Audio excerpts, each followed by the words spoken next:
It is our collective duty to constantly conduct political and ideological competitor analysis and counter information so that we can always undermine distortions by our enemies who seek to win of the divisions of Africans.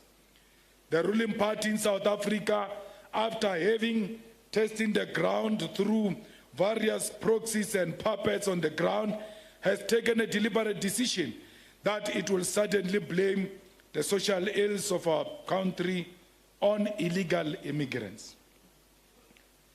The very same ruling party that has African in its name has adopted as an election strategy that it will attribute its failures to African people. And it does so to take advantage of our people and distract them from the fact that they have failed. They do this out of desperation, and part of their strategy, most recently, is to invoke apartheid as a reason for their 3 decades of failure to change the lives of black people in South Africa. The lack of investment in education means that we do not have sufficient scientific, engineering, and town planning capacity, which leads to the overcrowding of buildings and the congestion of our people in townships and city centers where there are job opportunities. They blame their negligence on education and skills development on apartheid. It is the EFF that has long warned of the suspicious role of the NGOs in our country, which are funded by the likes of George Soros and have been an ally to various factions of the ANC since the dawn of democracy. Now, because it suits them, they have betrayed their NGO allies who have never held them accountable for issues such as the sealing of the CR17 documents, the Pala Pala farm saga, and the overall failing presidency of Cyril Ramaphosa. They are now able to blame NGOs because it suits their agenda.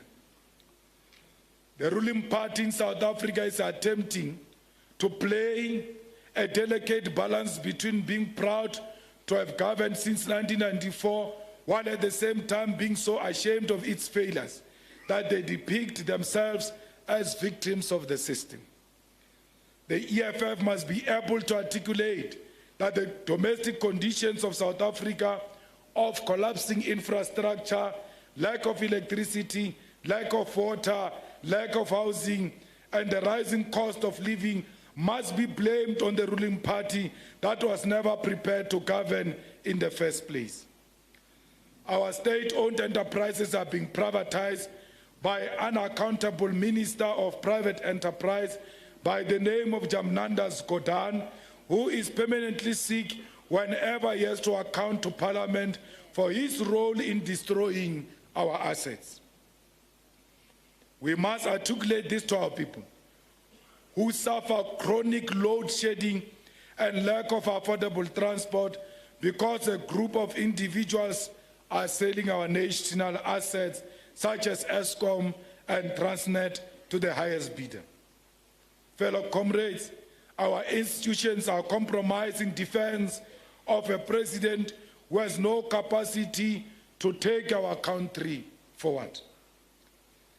The Office of Public Protector has been destroyed in defense of a money launderer. The Office of the Reserve Bank has been destroyed in defense of a woman abuser called Cyril Ramaphosa. The Office of Revenue Services has been destroyed in defense of Cyril Ramaphosa. I can tell you this without any hesitation. They are now attempting to destroy the IEC so that the IEC can defend Ramaphosa's defeat on the polls in 2024. But they must find out ready for them. We must never allow anyone who is a member of SATU or any member of the union that is aligned to COSATU to be part of the IEC. COSATU has declared on daily basis that it will support the ANC. How can members of unions aligned to COSATU be allowed to go and be presiding officers and IEC staff members at the VD level? I don't know these people. You know them very well. You are going to identify them and you are going to object them.